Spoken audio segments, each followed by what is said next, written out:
3 દિવસ પૂર્વે ભાવનગર ડિસ્ટ્રિક્ટ કોર્ટમાં તહોમતદારે હંગામો મચાવ્યો હોવાની બનેલ ઘટનાને પગલે ભાવનગર રેન્જ આઈજી ગૌતમ પરમારે ઇન્ચાર્જ એસપીને સાથે રાખી કોર્ટ સંકુલની મુલાકાત લીધી હતી.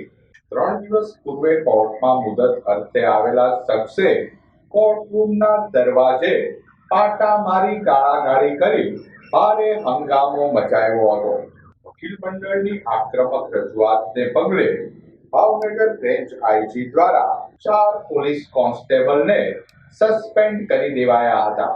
વારે સાંજના સુમારે ભાવનગર રેન્જ આઈજી ગૌતમ પરમારે incharge ASP Anshul Jain, DySP Singhal સહિતના પોલીસ અધિકારીઓને સાથે રાખી કોર્ટ પરિસરની મુલાકાત લીધી હતી.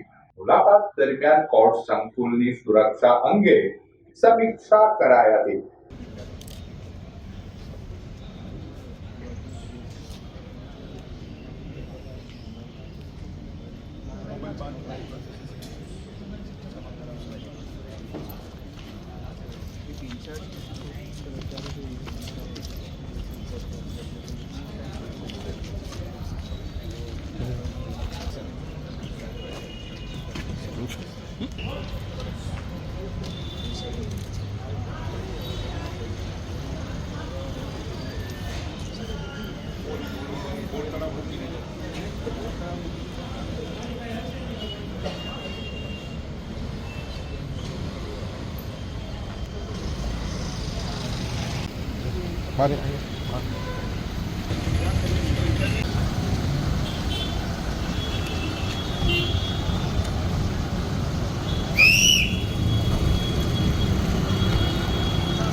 બે દિવસ પહેલાં જે કોર્ટ પરિસરમાં ઘટના ઘટી હતી એમાં એક રિપોર્ટ એસપી શ્રી સાથે મંગાવવામાં આવ્યો હતો એમની પાસેથી.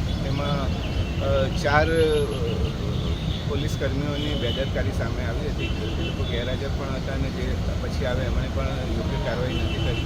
એ પ્રકારનો રિપોર્ટ આવતા 4 લોકોને સસ્પેન્ડ કરવામાં આવે છે અને અત્યારે પર્સનલ વિઝિટ પણ અમે લીધી છે. માનનીય જજ સાહેબોને પણ મળ્યા છે અને સિક્યોરિટીની વ્યવસ્થાનો અત્યારે જાયજો લેવામાં આવે છે.